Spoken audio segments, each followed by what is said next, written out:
दोस्तों नमस्कार। आपके अपने चैनल घटना चक्र नॉलेज पर आपका बहुत बहुत स्वागत है। तो आज हम फिर से लेकर उपस्थित हुए हैं जो हमारी घटना चक्र पूर्वावलोकन की श्रृंखला चल रही थी। RO या UPPCS, Delhi police, UP police video, UPSSC या किसी भी एग्ज़ाम के लिए आप इस क्लास को ले सकते हैं, क्योंकि अकबर से संबंधित हर एक एग्ज़ाम में इसे सवाल संबंधित पूछे जाते हैं। तो आज का हमारा पाठ है अकबर, और इसको देखते हैं। इसके हम आज आपके लिए 75 MCQ लेकर आए हैं। तो UPPCS या MPPCS, IAS या छत्तीसगढ़ PCS, RAS, BPSC, जितने भी घटना चक्र पूर्वावलोकन में पूछे गए हैं सभी आज हम एक ही क्लास में लेकर आए हैं। तो बढ़ते हैं सीधे प्रश्नों की तरफ और सॉल्व करते हैं आपके साथ में। आज का पहला प्रश्न है, प्रश्न नंबर 1 दिया है, निम्नलिखित में से किस स्थान पर अकबर को हुमायूं की मृत्यु की सूचना मिलने पर राजगद्दी पर बैठाया गया था? ए काबुल, बी लाहौर, सी सरहिंद, डी कालानौर, ई उपयुक्त में से कोई नहीं। तो इसका सही उत्तर की बात करें तो यहाँ पर हो जाएगा कालानौर। देखते हैं इसके सलूशन को।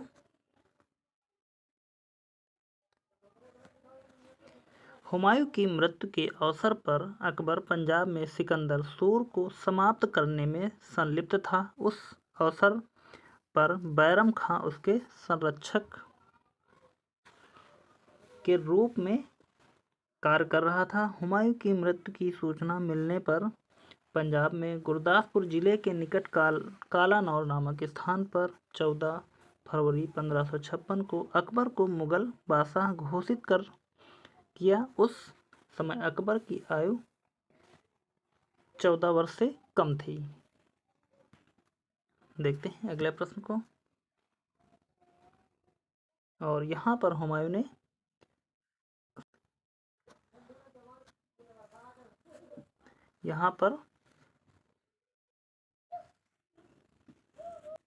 अकबर के संरक्षक ने ईंटों का सिंहासन बनाया और ईंटों के सिंहासन पर ही बैठाकर उसका राज्याभिषेक कर दिया था। देखते हैं अगला प्रश्न। अगला प्रश्न है, हल्दी घाटी के युद्ध के पीछे अकबर का मुख्य उद्देश्य था? ए राणा प्रताप को अपने अधीन लाना, बी राजपूतों में फूट डालना, सी मान सिंह की भावना को संतुष्ट करना, डी साम्राज्यवादी नीति। इसके सही उत्तर की बात करें तो यहाँ पर हो जाएगा ए हल्दी घाटी के युद्ध के पीछे अकबर का मुख्य उद्देश्य था राणा प्रताप को अपने अधीन लाना। देखते हैं इसके भी सलूशन को थोड़ा सा।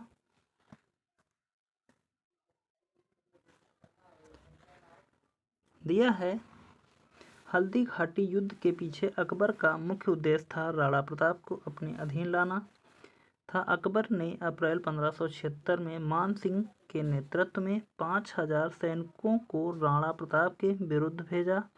मान सिंह मंडलगढ़ के मार्ग से होता हुआ गोलकुंडा गढ़ से 14 मील दूर हल्दी घाटी दर्रे के निकट पहुंचा। राणा प्रताप भी मुगल सेना का सामना करने के लिए पहाड़ियों से उतर आए। फलतः जो युद्ध हुआ वह हल्दी घाटी युद्ध के नाम से प्रसिद्ध है, जिसमें राणा पराजित हुए और उन्हें अरावली की पहाड़ियों में शरण लेनी पड़ी। अगला प्रश्न देखते हैं।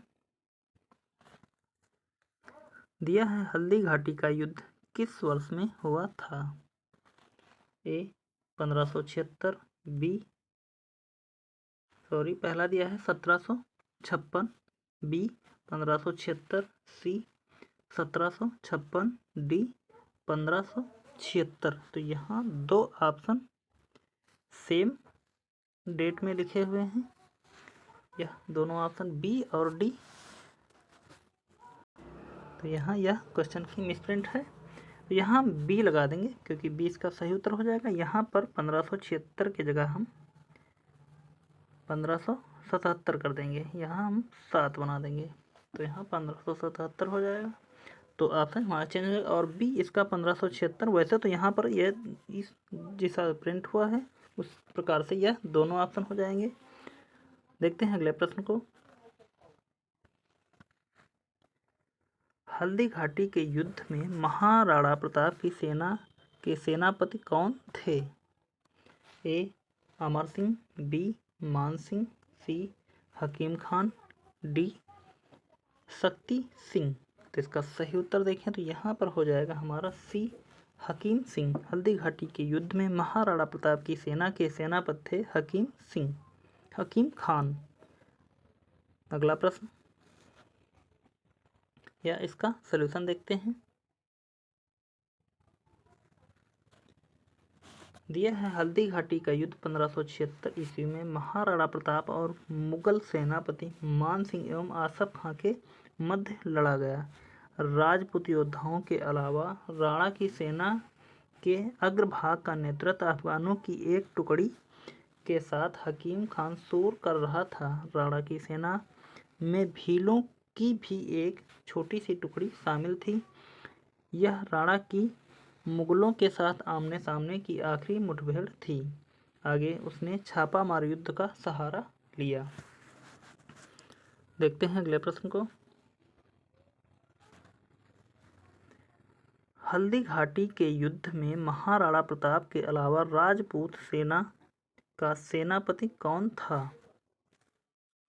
ए Ibrahim गारदी, B Hakim Sur, C Tardi Beg, D Mahmud Lodi. तो इसका सही उत्तर देखें तो यहाँ पर हो जाएगा बी हकीम सूर। महाराणा प्रताप के अलावा राजपूत सेना का सेनापति था हकीम सूर। अगला प्रश्न।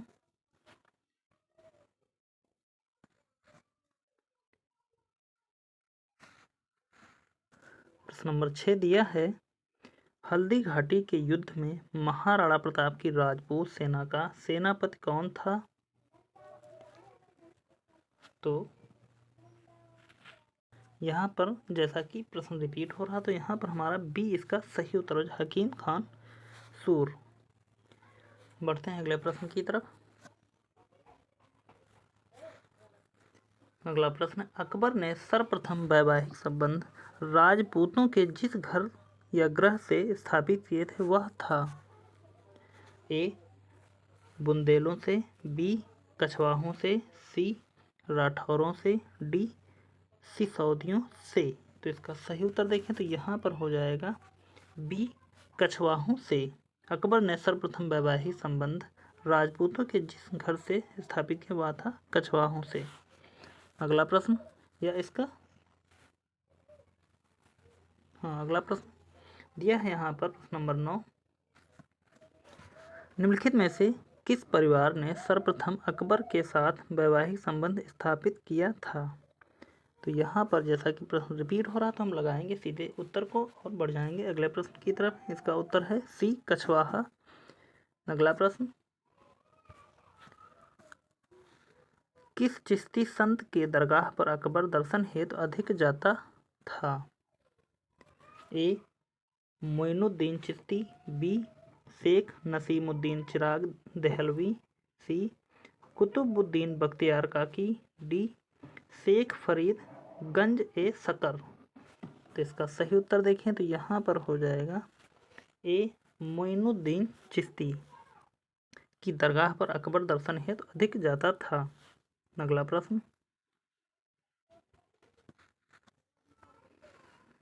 है निम्नलिखित में से किसे अकबर ने स्वयं मारा था? ए अधम खां को, बी बैरम खां को, सी बाज बहादुर को, डी पीर मोहम्मद खां को। तो यहाँ इसका सही उत्तर देखें तो हो जाएगा ए अधम खां को अकबर ने स्वयं मारा था। यह कौन था अधम खां? यह अकबर का भाई था।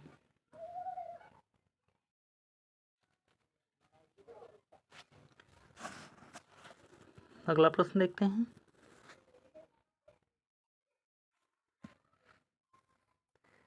राजपूतों के निम्न राज्यों में से किस एक ने अकबर की संप्रभुता स्वयं स्वीकार नहीं की थी? ए आमेर, बी मेवाड़, सी मारवाड़, डी बीकानेर। तो इसका सही उत्तर की बात करें तो यहाँ पर हो जाएगा बी मेवाड़ की संप्रभुता स्वयं स्वीकार नहीं की थी, और बाकी इन तीनों ने अकबर की संप्रभुता स्वयं स्वीकार की थी। अगला प्रश्न देखते हैं।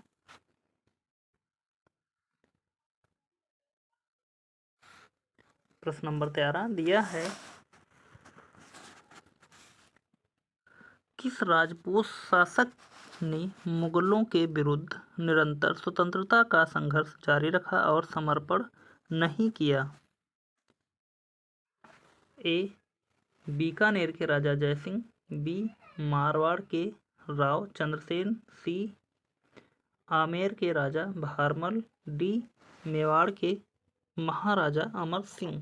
तो इसका सही उत्तर देखिए तो यहाँ पर हो जाएगा बी मारवाड़ के राव चंद्रसेन। अगला प्रश्न देखते हैं, या इसके सॉल्यूशन को एक बार देखते हैं थोड़ा सा, ताकि हम इससे संबंधित बनने वाले और प्रश्नों को सॉल्व कर सकें। और आप सभी लोगों से रिक्वेस्ट है कि जिसने भी अभी तक वीडियो को लाइक नहीं किया तो प्लीज़ आप सभी लोग वीडियो को लाइक कर दें और चैनल को सब्सक्राइब कर लें और ज़्यादा से ज़्यादा लोगों तक शेयर कर दें, क्योंकि यह क्लास बहुत ही इम्पोर्टेंट है और सभी के लिए और सभी एग्ज़ामों के लिए बहुत ही महत्वपूर्ण है। तो एक बार सभी लोग शेयर कर दीजिए। देखते हैं इसका सलूशन। 1565 ईस्वी में मारवाड़ के शासक राव चंद्रसेन ने भादरा-जूड़ में मुगल सेनाओं का सामना किया, लेकिन चारों तरफ से घिर जाने के कारण उसे सिवाना जाना पड़ा। मुगल सेना ने उसे ढूंढने के लिए अनेक प्रयास किए। चंद्रसेन ने 1579 ईस्वी में सोजत पर अधिकार कर लिया, अतः अकबर ने पुनः सेनाएं भेजकर उस पर आक्रमण करवाया, लेकिन वह पहाड़ी क्षेत्रों में चला गया और 1581 ईस्वी में उसकी मृत्यु हो गई। महाराणा प्रताप की भांति ही उसने मुगलों से निरंतर संघर्ष किया तथा समर्पण नहीं किया। अगला प्रश्न देखते हैं। अगला प्रश्न है, अकबर के साथ युद्ध करने वाली दुर्गावती डैश की रानी थी? ए मंडला, बी मांडू, सी असीरगढ़, डी रामगढ़। तो इसका सही उत्तर हो जाएगा ए मंडला। अकबर के साथ युद्ध करने वाली दुर्गावती मंडला की रानी थी, जो अकबर को बहुत ही परेशान कर रखा था। अगला प्रश्न देखते हैं।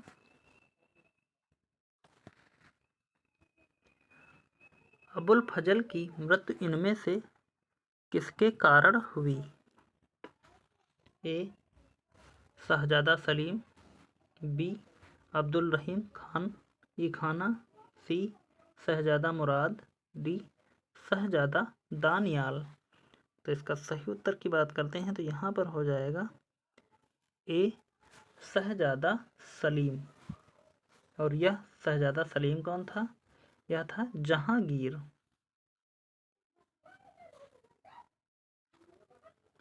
जिसके कहने पर वीर सिंह बुंदेला ने अबुल फजल की हत्या कर दी थी। देखते हैं अगला प्रश्न। निम्न तथ्यों में से कौन तथ्य ऐसा है जो अकबर को राष्ट्रीय सम्राट सिद्ध करने में सहायक नहीं है? ए अकबर ने इस्लाम धर्म को त्याग दिया, बी प्रशासकीय एकता और कानूनों की एक रूपता, सी अकबर द्वारा सांस्कृतिक एकता का प्रयत्न, डी अकबर की धार्मिक नीति। तो इसका सही उत्तर देखें तो यहाँ पर हो जाएगा ए अकबर ने इस्लाम धर्म को त्याग दिया। अगला प्रश्न देखते हैं। दिया है अकबर की लोकप्रियता के कारण थे। देखते हैं ए मनसबदारी प्रथा, बी धार्मिक नीति, सी भू राजस्व व्यवस्था, डी सामाजिक सुधार। तो यहाँ पर अगर देखें हम मनसबदारी से लोकप्रिय था, उसकी धार्मिक नीति भी लोकप्रिय थी, भू राजस्व व्यवस्था की बात करें तो यह भी लोकप्रिय थी। 1, 2, 3 जब तीनों सही ना तो सामाजिक सुधार पर भी उसने काफ़ी काम किया था। तो इस प्रकार हमारा डी इसका सबसे उपयुक्त ऑप्शन हो जाएगा। सभी सही हैं। अगला प्रश्न देखते हैं। दिया है 18 नंबर में, निम्नलिखित में से किस मुस्लिम शासक ने तीर्थ यात्रा कर समाप्त कर दिया था? ए बहलोल लोदी, बी शेरशाह, सी हुमायूं, डी अकबर। इसका सही उत्तर यहाँ पर हो जाएगा डी अकबर ने तीर्थ यात्रा कर समाप्त कर दिया था। अगला प्रश्न, निम्नलिखित में से किसने यह आज्ञा दी थी कि आदमी को एक ही स्त्री से विवाह करना चाहिए और वह तभी दूसरा विवाह कर सकता है जब उसकी पहली पत्नी बंधा हो या बंध्या हो?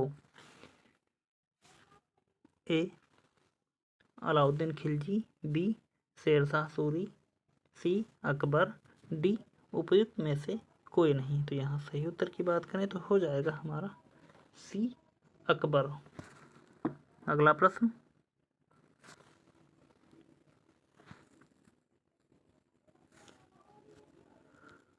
निम्नलिखित कथनों में से कौन सा से सही है? तो देखते हैं कौन इसमें से कथन सही है। कोड के माध्यम से हमको उत्तर ज्ञात करना है। अकबर ने लड़कों और लड़कियों के विवाह की आयु निर्धारित करने का प्रयास किया। तो बिल्कुल सही है। नंबर 2 देखते हैं। अकबर ने लड़कियों को अभिभावकों के दबाव से अलग स्वयं की इच्छा से विवाह करने की स्वतंत्रता दी थी। तो यह भी बिल्कुल सही है, यानी कि दोनों में प्रयास किया था अकबर ने। तो यहाँ पर सी इसका सही उत्तर हो जाएगा। अगला प्रश्न देखते हैं। प्रश्न नंबर 22 दिया है, अकबर का शासन जाना जाता है। तो देखते हैं यहाँ पर हमारा कौन सा कोड के ऑप्शन माध्यम से देखना है। नंबर 1 दिया है क्षेत्रों को जीतने के लिए। नंबर 2 पर दिया है अपनी प्रशासनिक व्यवस्था के लिए। तो यह तो बिल्कुल 100% सही है। नंबर 3 दिया है न्यायिक प्रशासन के लिए। यह भी सही है। नंबर 4 दिया है उसकी धार्मिक कट्टरता के लिए। तो धार्मिक कट्टरता के लिए नहीं जाना, धार्मिक कट्टरता के लिए औरंगजेब जाना जाता है। तो यहाँ पर हमारा 4 जहाँ है वो तो बिल्कुल गलत हो जाएगा। उपयुक्त सभी हो नहीं सकता, तो यह भी गलत है ऑप्शन। यहाँ पर न्यायिक प्रशासन के लिए बिल्कुल सही ऑप्शन है, तो हमारा यह भी सही हो जाएगा, क्योंकि यहाँ सिर्फ 1, 2 से काम चलने वाला है नहीं, क्योंकि हमारा तीसरा ऑप्शन सही है। तो हमारा उत्तर निकल कर आ जाएगा बी 1, 2, 3। अकबर का शासन जाना जाता है, यानी कि इन तीनों के लिए। अगला प्रश्न देखते हैं। अकबर के शासनकाल में पुनर्गठित केंद्रीय प्रशासन तंत्र के अंतर्गत सैनिक विभाग का प्रमुख था। ए दीवान, बी मीर बख्शी, सी मीर समन, डी बख्शी। तो इसका सही उत्तर की बात करें तो यहाँ पर हो जाएगा बी मीर बख्शी। अगला प्रश्न देखते हैं। अकबरकालीन सैन्य व्यवस्था आधारित थी। ए मनसबदारी, बी जमींदारी, सी सामंतवादी, डी आइन ए दहसाला। तो इसके सही उत्तर की बात करते हैं तो यहाँ पर हो जाएगा हमारा ए अकबरकालीन सैन्य व्यवस्था आधारित थी मनसबदारी। अगला प्रश्न देखते हैं।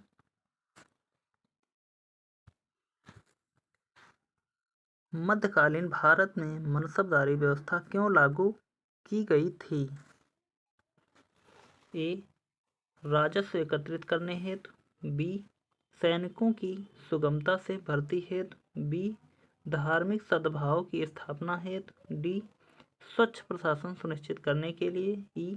इनमें से कोई नहीं है उपयुक्त में से एक से अधिक। तो इसका सही उत्तर की बात करते हैं तो यहाँ पर हो जाएगा हमारा डी.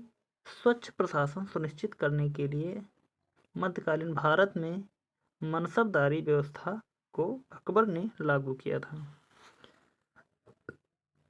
अगला प्रश्न देखते हैं।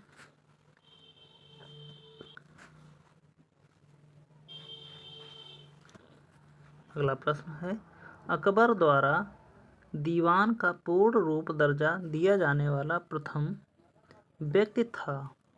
ए. आसफ खां। बी. मुनीम खां। सी. मुजफ्फर खां तुर्बती। डी. राजा टोडरमल। तो इसका सही उत्तर की बात करते हैं तो यहाँ पर हो जाएगा सी. मुजफ्फर खां तुर्बाती या तुर्बती। अगला प्रश्न देखते हैं।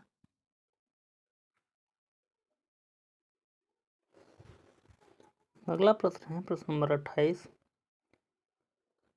इसमें दिया है, अकबर के काल में हर 10 घुड़सवार सैनिकों के लिए मनसबदारों को 20 घोड़ों का रखरखाव करना पड़ता था।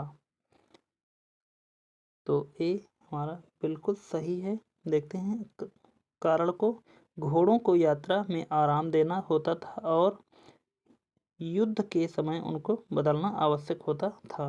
इसलिए अकबर के काल में हर 10 घुड़सवार सैनिकों के लिए मनसबदारों को 20 घोड़ों का रखरखाव करना पड़ता था। तो बिल्कुल सही है और इसकी यह व्याख्या भी कर रहा था। यहाँ पर हमारा सही उत्तर हो जाएगा ए तथा आर दोनों सही हैं तथा आर ए की सही व्याख्या करता था या करता है। अगला प्रश्न देखते हैं। जब्ती प्रणाली किसकी उपज थी? ए.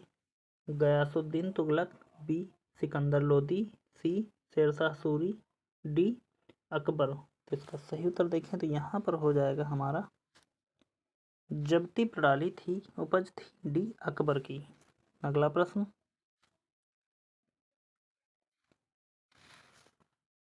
टोडरमल ने किस क्षेत्र में ख्याति अर्जित की थी? ए.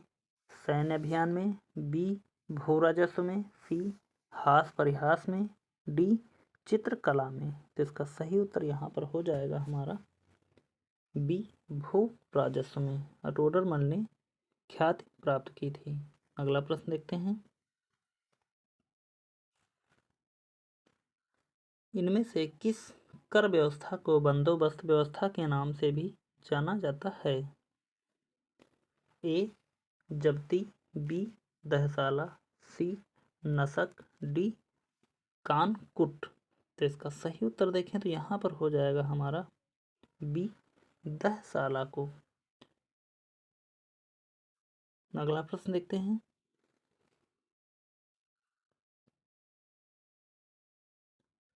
टोडरमल संबंधित थे ए. कानून से। बी. मालगुजारी सुधारों से। सी. साहित्य से। डी. संगीत से। इसका सही उत्तर हो जाएगा बी. मालगुजारी सुधार से। अगला प्रश्न या इसका सलूशन देखते हैं। अकबर द्वारा भू राजस्व व्यवस्था के पुनर्धारण हेतु 1570 से 71 ईस्वी में मुजफ्फर खां तुर्बती और राजा टोडरमल को अर्थ मंत्री के पद पर नियुक्त किया था। राजा टोडरमल के अलग अलग फसलों पर नकद के रूप में वसूल की जाने वाली लागत राशि 1571 से 1580 ईस्वी के मध्य लगभग 10 वर्ष का औसत निकालकर उस औसत का 1/3 भू राजस्व के रूप में निश्चित किया था, जिसे दहसाला मालगुजारी व्यवस्था कहा गया। आईने दहसाला व्यवस्था को टोडरमल बंदोबस्त भी कहा जाता था। अगला प्रश्न देखते हैं।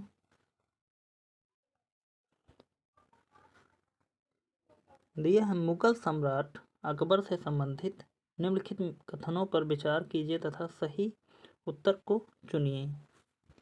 तो देखते हैं इनमें से कौन कौन से सही हैं।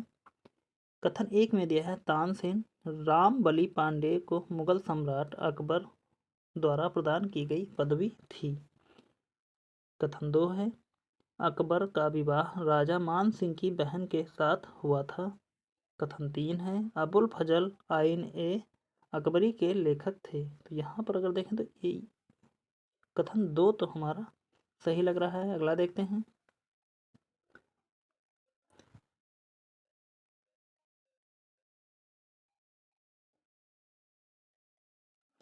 अगला है राजा टोडरमल अकबर की सेना के प्रधान सेनापति थे। तो हमको कूट के माध्यम से यहाँ उत्तर निकालना है।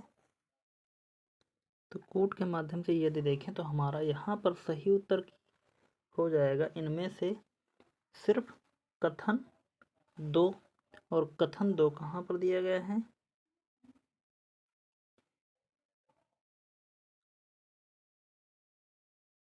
कथन 2 यहाँ पर अकेला है नहीं, क्योंकि पहला तो गलत है, तो कथन 2 हमारा गलत हो जाएगा। तो इस प्रकार तीसरा अगर देखें अबुल फजल आइने ए अकबरी के लेखक थे, तो यह बिल्कुल सही होगा, तो यह हमारा कट जाएगा। तो इस प्रकार उत्तर हमारा निकल कर आ जाएगा सी, केवल थर्ड सही है। अगला प्रश्न देखते हैं या इसके आगे के प्रश्न की तरफ बढ़ते हैं। दिया है भू राजस्व प्रशासन के क्षेत्र में शेर शाह एवं अकबर के मध्य निम्नलिखित में से कौन नए रतनतर की कड़ी थी? ए बीरबल, बी टोडरमल, सी भगवान दास, डी भारमल। तो इसका सही उत्तर देखें तो यहाँ पर हो जाएगा बी टोडरमल। अगला प्रश्न अकबर काल में भू राजस्व व्यवस्था की एक प्रसिद्ध नीति आइन ए दहसाला पद्धति किसके द्वारा निर्मित की गई थी? ए शाह नवाज खां, बी अब्दुल रहीम खान खाना, सी टोडरमल, डी मुल्ला दो प्याजा। तो इसका सही उत्तर हो जाएगा यहाँ पर सी टोडरमल। अगला प्रश्न देखते हैं।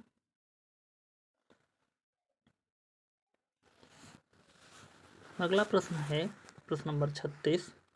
अकबर ने दीन ए इलाही किस वर्ष में प्रारंभ किया?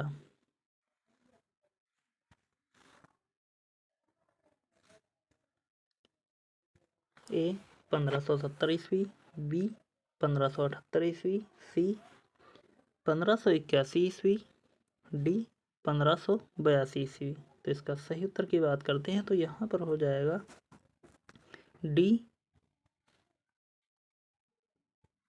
इसका सही उत्तर हो जाएगा 1582। अगला प्रश्न देखते हैं या इसके सॉल्यूशन को देखते हैं।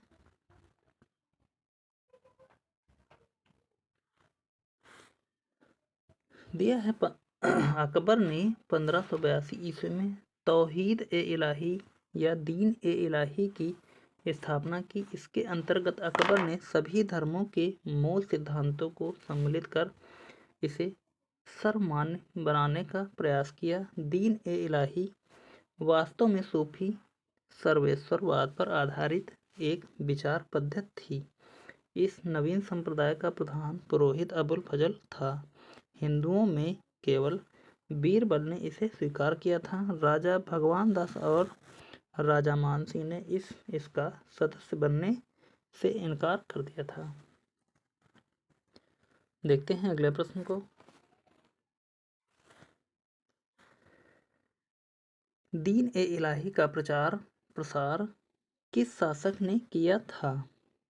ए बाबर, बी अकबर, सी औरंगजेब, डी शाहजहां। तो यहाँ सही उत्तर हो जाएगा। आप सभी को लोगों को पता होगा कि दीन ए इलाही का प्रचार प्रसार अकबर ने किया था। अगला प्रश्न देखते हैं। दिया है दीन ए इलाही किसके द्वारा प्रारंभ किया गया था, तो यहाँ भी हमारा उत्तर हो जाएगा बी अकबर। अगला प्रश्न, किस इतिहासकार ने दीन ए इलाही को एक धर्म कहा? ए अबुल फजल, बी अब्दुल कादिर बदायूनी, सी निजामुद्दीन, डी इनमें से कोई नहीं। तो यहाँ सही उत्तर की बात करते हैं तो हो जाएगा हमारा डी इनमें से कोई नहीं। अगला प्रश्न, इबादत खाने का निर्माण किसने करवाया? ए औरंगजेब, बी अलाउद्दीन खिलजी, सी अकबर, डी फिरोज तुगलक। तो यहाँ सही उत्तर हो जाएगा हमारा सी अकबर ने इबादत खाने का निर्माण करवाया। अगला प्रश्न,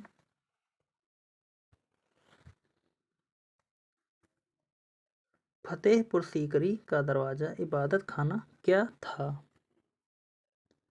ए राज परिवार के इस्तेमाल के लिए मस्जिद, बी अकबर का निजी प्रार्थना कक्ष, सी वह भवन जिसमें विभिन्न धर्मों के विद्वानों के साथ अकबर चर्चा करता था, डी वह कमरा जिसमें विभिन्न धर्म वाले कुलीन जन धार्मिक बातों के विचारार्थ जमा होते थे। तो इसका सही उत्तर यहाँ पर हो जाएगा हमारा सी वह भवन जिसमें विभिन्न धर्मों के विद्वानों के साथ अकबर चर्चा करता था।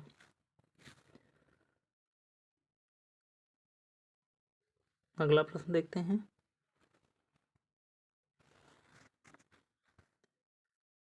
अगला प्रश्न है प्रश्न नंबर 42, निम्नलिखित में से कौन सी इमारत शान फतेहपुर कही जाती है? ए बुलंद दरवाजा, बी तुर्की सुल्ताना का महल, सी जामा मस्जिद, डी शहजादी अंबर का महल। तो यहाँ पर सही उत्तर हो जाएगा हमारा सी जामा मस्जिद। इमारतों में कौन सी इमारत है, तो यह हो जाएगा शान फतेहपुर कही जाती है जामा मस्जिद। अगला प्रश्न देखते हैं,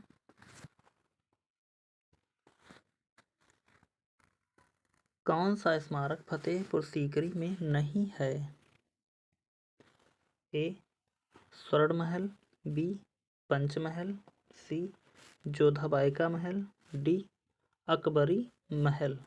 तो इसका सही उत्तर हो जाएगा यहाँ पर डी अकबरी महल फतेहपुर सीकरी में नहीं है। अगला प्रश्न,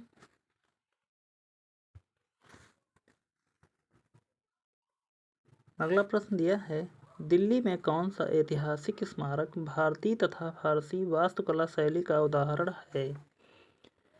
ए कुतुब मीनार, बी लोदी का मकबरा, सी हुमायूं का मकबरा, डी लाल किला। तो इसका सही उत्तर यहाँ पर हो जाएगा सी हुमायूं का मकबरा। अगला प्रश्न देखते हैं, सुलह ए कुल का सिद्धांत किसके द्वारा प्रतिपादित किया गया था? ए निजामुद्दीन औलिया, बी अकबर, सी जैनुल आबिदीन, डी शेख नासिरुद्दीन चिराग। तो यहाँ पर सही उत्तर हो जाएगा बी अकबर। सुलह ए कुल का सिद्धांत अकबर ने दिया था या प्रतिपादित किया था। अगला प्रश्न देखते हैं, प्रश्न नंबर 46 दिया है अकबर द्वारा अपनाई गई सुलह ए कुल यानी सार्वभौम शांति तथा भाईचारा की अवधारणा निम्नलिखित में से किस पर आधारित थी? ए राजनीतिक उदारता, बी धार्मिक सहनशीलता, सी उदारवादी सांस्कृतिक दृष्टिकोण, डी उपयुक्त सभी। तो यहाँ पर सही उत्तर हो जाएगा हमारा डी उपयुक्त सभी, यानी कि राजनीतिक उदारता अकबर में थी, धार्मिक सहनशीलता भी थी और उदारवादी सांस्कृतिक और दृष्टिकोण भी था। तो इसलिए हमारा डी उपयुक्त ऑप्शन हो जाएगा, उपयुक्त सभी। अगला प्रश्न देखते हैं, दिया है किस मुगल बादशाह के विरुद्ध जौनपुर से फतवा जारी हुआ था? ए हुमायूं, बी अकबर, सी शाहजहां, डी औरंगजेब। तो यहाँ पर सही उत्तर की बात करते हैं तो हो जाएगा हमारा बी, अकबर के विरुद्ध जौनपुर से फतवा जारी हुआ था। अगला प्रश्न, प्रश्न नंबर 48 दिया है, कथन में दिया है अकबर ने 1602 ईस्वी में फतेहपुर सीकरी में बुलंद दरवाजा बनवाया। तो बिल्कुल सही है कथन।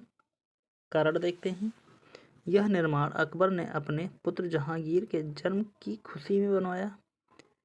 तो जन्म की खुशी में नहीं बनवाया था, तो इस कारण हमारा यह कारण गलत हो जाएगा।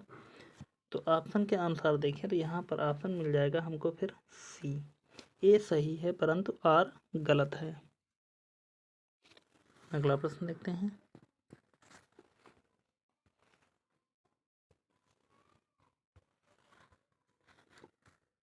निम्न में से किसका निर्माण अकबर ने करवाया था?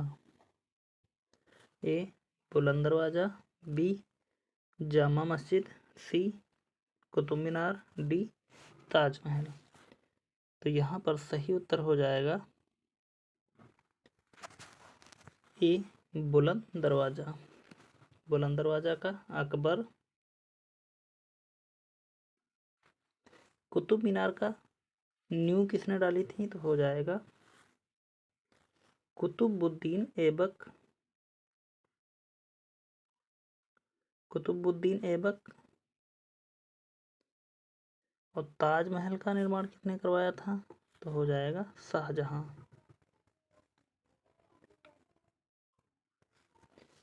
बढ़ते हैं अगले प्रश्न की तरफ। दिया है निम्न में से किस मुगल सम्राट ने शिक्षा संबंधी सुधार किए थे? ए जहांगीर, बी शाहजहां, सी हुमायूं, डी अकबर। तो इसका सही उत्तर हो जाएगा यहाँ पर वह मुगल सम्राट था अकबर, जिसने शिक्षा संबंधी सुधार किए थे। अगला प्रश्न देखते हैं,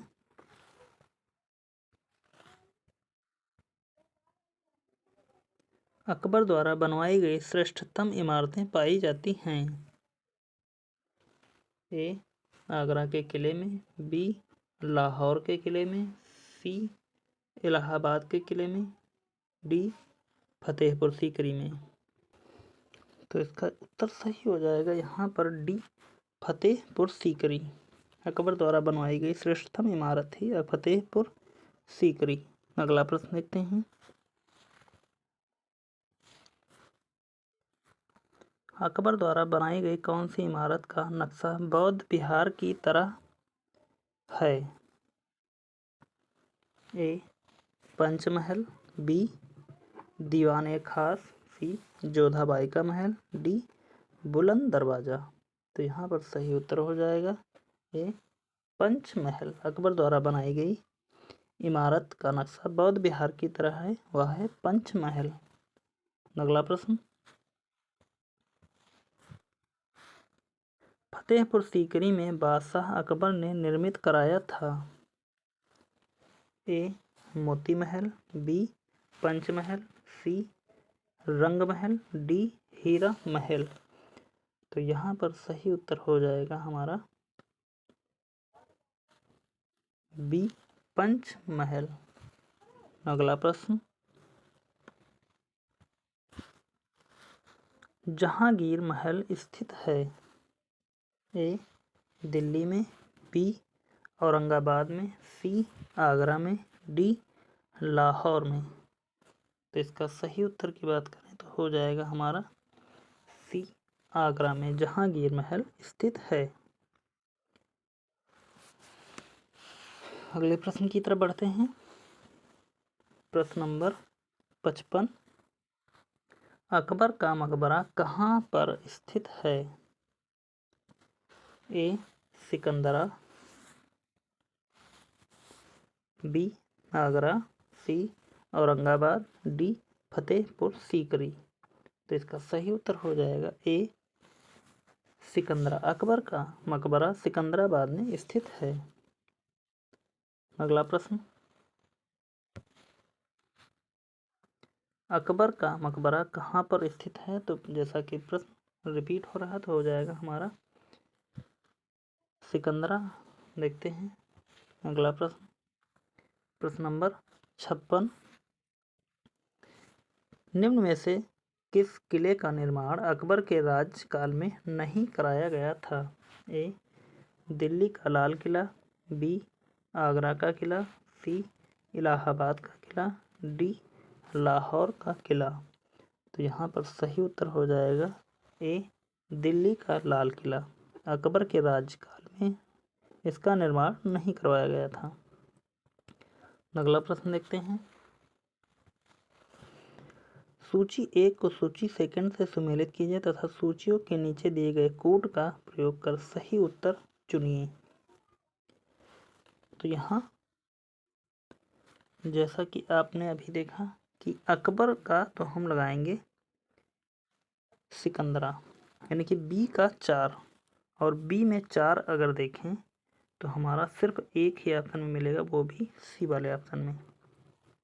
और एक अगर देखें तो बाबर का अगर देखें तो यहाँ पर बाबर का अगर लगाएं तो बाबर का हो जाएगा 3, बाबर का काबुल में। और जहांगीर का अगर देखें तो जहांगीर का हो जाएगा लाहौर।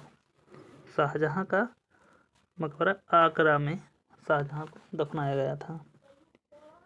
तो इस प्रकार हमारा सी वाला सबसे उपयुक्त ऑप्शन है। अगला प्रश्न देखते हैं, आप यहाँ पर देख सकते हैं उनके सन के अनुसार बाबर 1526 से 30, इसका मकबरा कहाँ है? काबुल में। अकबर 1556 से 1605 ईस्वी तक, इसका मकबरा सिकंदरा में है। जहांगीर का 1605 से 1627 ईस्वी तक लाहौर में इसका मकबरा है। शाहजहां का 1628 से 1658 के बीच आगरा में इसका मकबरा है।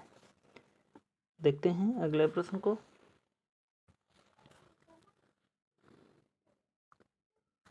यहाँ पर भी कोड के माध्यम से हमको देखना है।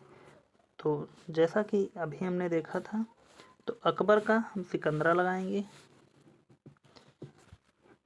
बाबर का काबुल लगा देंगे, और जहांगीर का लाहौर लगाएंगे, और हुमायूं का दिल्ली, यानी कि ए का बा और 2 का आ, यानी कि ए को बा से मैच कराएंगे। यहाँ पर 1 का बा, 2 का आ, और 3 का दा, और 4 का सा। तो इस प्रकार हमारा यहाँ पर हो जाएगा बी इस सबसे उपयुक्त ऑप्शन है। देखते हैं इसके सही मिलान को, यहाँ पर एक बार देख लीजिए। बाबर काबुल, हुमायूं दिल्ली, अकबर सिकंदरा, जहांगीर लाहौर। अगले प्रश्न की तरफ बढ़ते हैं। तो दिया है, अकबर के काल में महाभारत का फारसी अनुवाद जिसके निर्देशन में हुआ था वह है? ए उतबी, बी नाजरी, सी अबुल फजल, डी फैजी। तो यहाँ पर सही उत्तर हो जाएगा डी फैजी। अकबर के काल में महाभारत का फारसी में अनुवाद जिसके निर्देशन या जिसने किया था वह था फैजी। अगला प्रश्न देखते हैं, निम्नलिखित में से किसने महाभारत का फारसी में अनुवाद किया? ए अब्दुल कादिर बदायूनी, बी अबुल फजल, सी निजामुद्दीन अहमद, डी शेख मुबारक। तो इसका सही उत्तर हो जाएगा ए अब्दुल कादिर बदायूनी। अगला प्रश्न,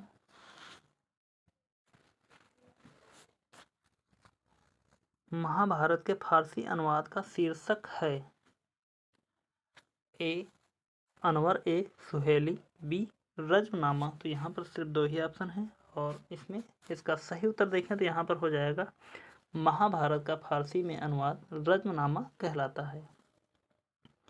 अगला प्रश्न,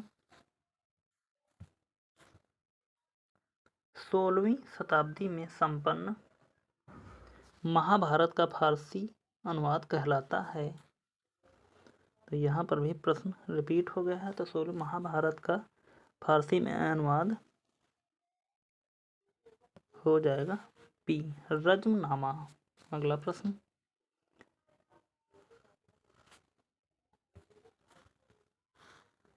रज्मनामा किस हिंदू ग्रंथ का फारसी अनुवाद है?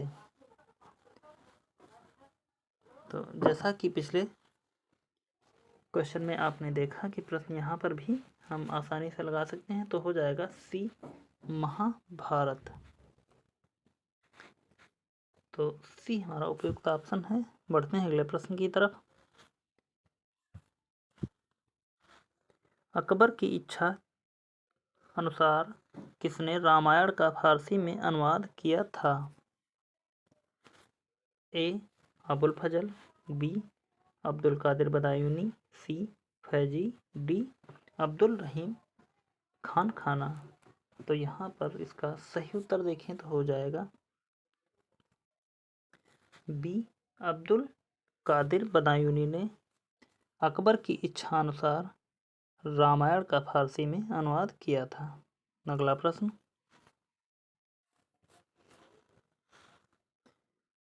निम्नलिखित में से किसने रामायण का फारसी भाषा में अनुवाद किया था? तो यहाँ पर जैसा कि प्रश्न रिपीट हो रहा है तो हो जाएगा हमारा डी, अब्दुल कादिर बदायूनी। अगला प्रश्न,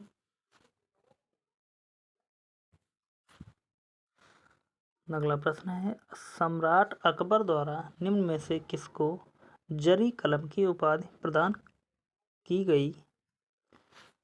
तो यहाँ पर ए, मोहम्मद हुसैन, बी, मुकम्मल खां, सी, अब्दुल समद, डी, मीर सैयद अली। तो यहाँ पर इसका सही उत्तर हो जाएगा ए, मोहम्मद हुसैन। अगला प्रश्न, जैन साधु जो अकबर के दरबार में कुछ वर्ष रहा और जिसे जगत गुरु की उपाधि से सम्मानित किया गया वह था? ए, हेमचंद्र, बी, हरविजय सूरी, सी, जिनसेन, डी, उमा स्वाति। तो इसका सही उत्तर देखें तो यहाँ पर हो जाएगा हमारा बी, हरविजय सूरी को जगत गुरु की उपाधि दी थी। अगला प्रश्न, वह प्रसिद्ध जैन आचार्य कौन थे जिनको अकबर ने बहुत सम्मानित किया था?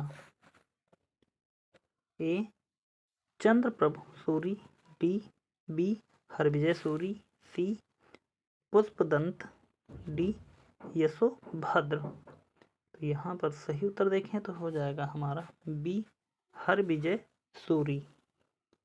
वह प्रसिद्ध जैन आचार्य थे जिनको अकबर ने बहुत ही सम्मानित किया था। अगला प्रश्न, मुगल सम्राट अकबर के समय का प्रसिद्ध चित्रकार कौन था?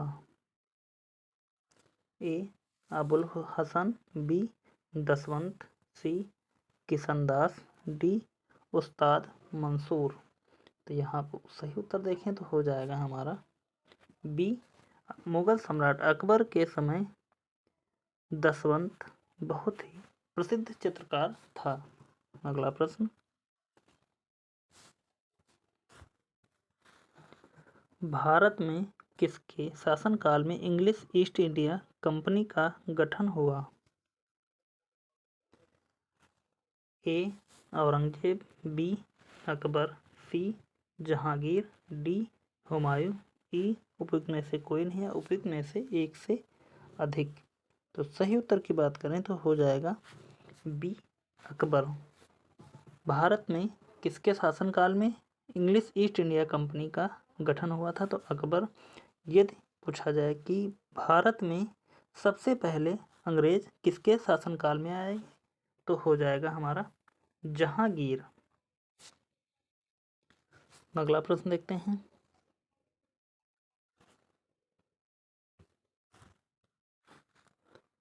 जिस मध्यकालीन भारतीय लेखक ने अमेरिका की खोज का उल्लेख किया है वह है ए मलिक मोहम्मद जायसी, बी अमीर खुसरो, सी रसखान, डी अबुल फजल। तो यहाँ सही उत्तर की बात करते हैं तो हो जाएगा डी अबुल फजल। वह मध्यकालीन भारतीय लेखक थे जिन्होंने अमेरिका की खोज का उल्लेख किया है। अगला प्रश्न इंग्लैंड की रानी एलिजाबेथ प्रथम का समकालीन भारतीय राजा था। ए अकबर, बी शाहजहां, सी औरंगजेब, डी बहादुर शाह। तो इसका सही उत्तर की बात करते हैं तो हो जाएगा ए अकबर। देखते हैं अकबर के दरबार में आने वाला पहला अंग्रेज व्यक्ति था। A Ralph Fitch, B sir Thomas Roe या sir Thomas Roe, C John Hawkins, D Peter Mundy. यहाँ पर सही उत्तर हो जाएगा ए राल्फ फिंच। अकबर के दरबार में आने वाला पहला व्यक्ति था। और सर टॉमस रो की बात करें तो यह जहांगीर के शासनकाल में आया था। अगला प्रश्न देखते हैं। प्रश्न नंबर 74 दिया है अकबर के शासनकाल की निम्नलिखित घटनाओं को कालक्रमानुसार व्यवस्थित कीजिए। तो सबसे पहले हम देखते हैं, एक बार ओरली हम आपको बता देते हैं जिससे हम प्रश्न को आसानी से समझ सकें। दास प्रथा का अंत अकबर ने किया था 1562 ईस्वी में। अकबर को हरमदल से मुक्ति मिली थी या हरमदल को मुक्त किया था 1562 ईस्वी में। तीर्थ यात्रा कर को समाप्त किया था 1563 ईस्वी में। जजिया कर की समाप्ति की थी 1564 ईस्वी में। राजधानी आगरा से फतेहपुर सीकरी स्थानांतरित की थी 1571 ईस्वी में। इबादत खाने की स्थापना 1575 ईस्वी में की थी। इबादत खाने में सभी धर्मों का प्रवेश 1578 ईस्वी। मजहर की घोषणा 1579 ईस्वी में की थी। दीन ए इलाही की स्थापना 1582 ईस्वी में। इलाही संवत की शुरुआत 1583 ईस्वी। राजधानी लाहौर स्थानांतरित करना 1585 ईस्वी में। तो मिला लेते हैं यहाँ पर हम आपके सामने। तो सबसे पहले हम इनके सामने यदि सन डाल लेते हैं तो सबसे आसान हो जाएगा। तो यहाँ पर जजिया की समाप्ति की बात की जाए तो 1564 में। इबादत खाने का निर्माण की बात करते हैं तो यहाँ पर हो जाएगा 1575 ईस्वी। और मजहर पर हस्ताक्षर या दीन ए इलाही की स्थापना देखें 1582 ईस्वी। 1582 ईस्वी। मजहर की घोषणा यानी कि 1579। तो यहाँ हम अब सन के अनुसार उनका हम क्रम लगा सकते हैं। तो सबसे पहले हमारे पास आएगा 1564 यानी कि जजिया कर। उसके बाद में आएगा 1575 इबादत खाने का निर्माण। फिर आएगा हमारे पास मजहर पर हस्ताक्षर यानी कि 1579 और दीन ए इलाही की स्थापना 1582 ईस्वी। तो इस प्रकार हमारा बिल्कुल सीरियल पहले से ही लगा हुआ है। तो यहाँ पर हमारा सही उत्तर इसका हो जाएगा 1, 2, 3, 4 यानी कि ए इसका उपयुक्त ऑप्शन है। अगला प्रश्न देखते हैं और इसका लास्ट प्रश्न है। यह अकबर ने बंगाल तथा बिहार को मुगल साम्राज्य में मिलाया? ए 1590 ईस्वी में, बी 1575 ईस्वी में, सी 1576 ईस्वी में, डी 1572 ईस्वी में। तो इसका सही उत्तर की बात करते हैं तो हो जाएगा हमारा सी 1576 ईस्वी में। और यहाँ अगर एक्स्ट्रा हम आपको बताते हैं, क्योंकि जितने भी प्रश्न पूछे गए थे सभी आपको प्रश्न करवा दिए हैं। तो यहाँ पर अकबर की विजय के बारे में अगर देखें कि कौन सी विजय कब की थी, अकबर की विजय, तो यहाँ गोंडवाना की बात करें, गोंडवाना,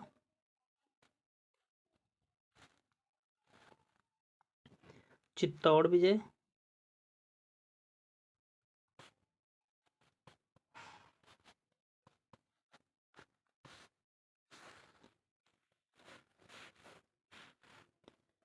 गोंडवाना विजय 1564,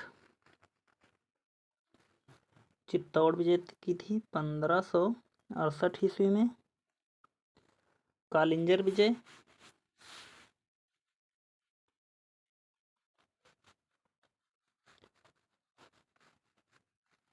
हो जाएगा 1570 ईस्वी। अगला देखते हैं, आमेर से संधि, आमेर से संधि, मारवाड़ विजय,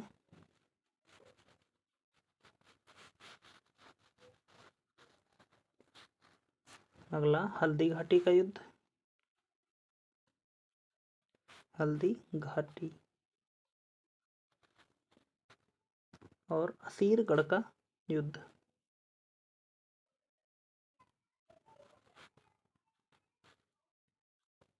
गढ़ का युद्ध,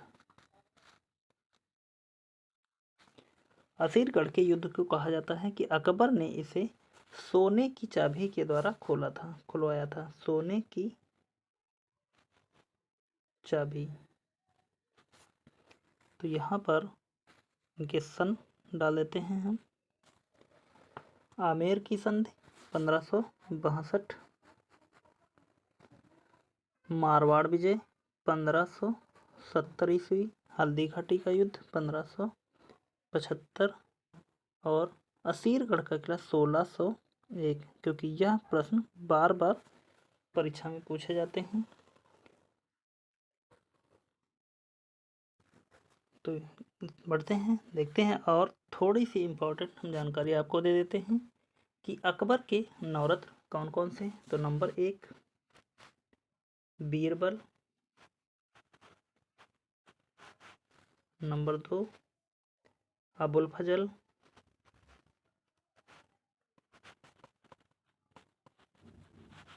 नंबर 3 तानसेन, नंबर 4 अब्दुल रहीम खानखाना, अब्दुल रहीम। आगे देखते हैं, नंबर 5 मान सिंह, नंबर 6 राइटिंग थोड़ी सी गड़बड़ा रही, आप अपने नोट्स में अच्छे से लिख सकते हैं, राजा टोडरमल,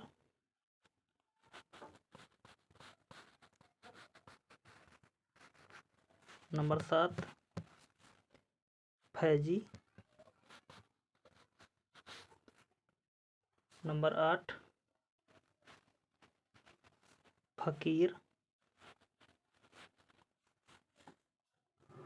अजियोद्दीन, अजियोद्दीन, अजियोद्दीन, नंबर 9 मुल्ला दो प्याजा, दो प्याजा। यह अकबर के नवरत्न थे। और अकबर का महत्वपूर्ण एक प्रश्न था, अकबर ने भारमल की पुत्री हरखाबाई या जोधाबाई से विवाह किया था, जिससे जहांगीर सलीम का जन्म हुआ था। यानी कि अकबर की पुत्री कौन थी, अकबर की पत्नी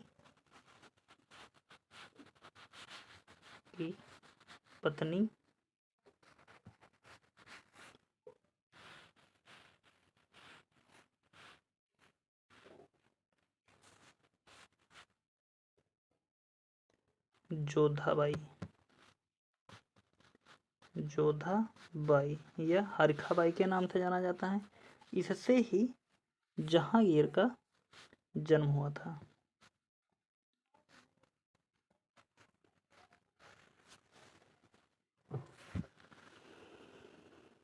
और ये थोड़ा सा इम्पोर्टेंट डाटा देखें अगर, तो अकबर की प्रमुख विजय या युद्ध,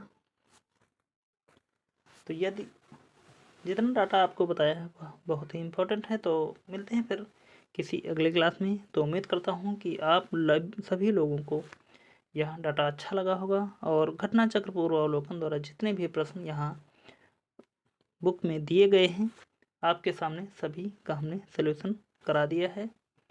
तो उम्मीद करता हूँ कि आप सभी लोगों ने वीडियो को लाइक कर दिया होगा और चैनल को सब्सक्राइब कर लिया होगा। यदि नहीं किया है तो प्लीज़ आप सभी लोग वीडियो को लाइक कर दें और चैनल को सब्सक्राइब कर दें और ज़्यादा से ज़्यादा लोगों तक शेयर भी कर दें। तो मिलते हैं फिर अगले वीडियो में, तब तक के लिए धन्यवाद।